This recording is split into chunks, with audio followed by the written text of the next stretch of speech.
काढण्यापेक्षा उरली सुरली त्यांच्याकडे उबाटाकडे शिवसेना उरली आहे ती त्यांनी वाचवावी।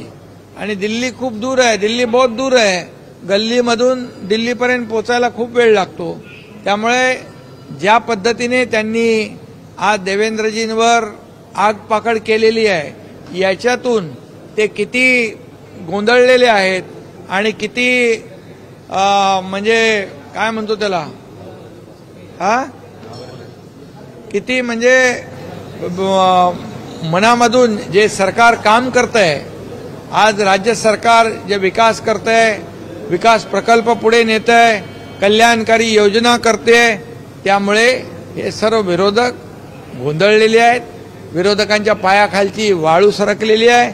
खरं म्हणजे यांचं अशा परिस्थितीमध्ये, अशा राजकारणामध्ये अशी भाषा बोलणं ही खरं म्हणजे याच्यावरून त्यांची जी काही वृत्ती आहे किंबहुना त्यांच्या पायाखालची वाळू जी सरकलेली आहे हे त्याच्यातून दिसून येतं। त्यामुळे देवेंद्र फडणवीस यांनी महाराष्ट्रामध्ये मुख्यमंत्री म्हणून केलेलं काम, आता माझे सहकारी म्हणून आम्ही टीम म्हणून जे काम करतोय महाराष्ट्राला माहीत आहे। आणि आम्ही सर्वजण या राज्यामध्ये जे काही विकासाचे प्रकल्प पुढे नेतोय, कल्याणकारी योजना पुढे नेतोय, त्याचे निर्णय घेतोय, यामुळे झालेली पोटदुखी आहे।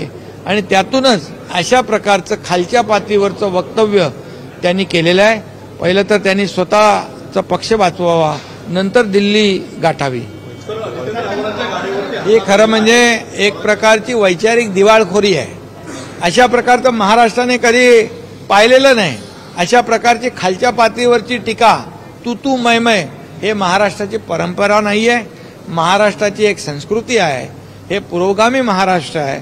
आणि आज आपली जी काही ज्या पद्धतीने जे विरोधक ज्या पद्धतीने खालच्या पातळीवरचे आरोप करतायत, त्यांना ही लाडकी बहीण एकदम मनाला लागलेली आहे, लाडका भाऊ एकदम मनाला लागलेला आहे। आणि त्यामुळे ते अशा याच्यातून वैचारिक दिवाळखोरीतून अशा प्रकारची वक्तव्य करू लागलेले आहेत।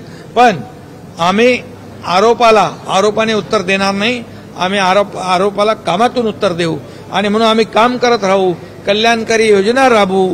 त्यांना जे चिंता आहे की योजना म्हणजे जे फेक नरेटिव्ह करतायत की योजना फसव्या आहेत, त्यांना आमच्या बहिणींच्या खात्यामध्ये जेव्हा रक्षाबंधनच्या अगोदर 2 इन्स्टॉलमेंट जातील तेव्हा त्यांचे डोळे पांढरे होतील। आणि म्हणून माझ्या बहिणींना देखील माझं सांगणं आहे, मी नेहमी सांगतो की या सावत्र भावांपासून सावध राहा। यांना पोटदुखी आहे, तुम्हाला मिळालेले पैसे त्यांना बघवत नाहीत, मिळणारे पैसे बघवत नाहीत। तुम्हाला सरकार तुमच्या पाठीशी उभं आहे, बहिणींच्या आणि भावांच्या।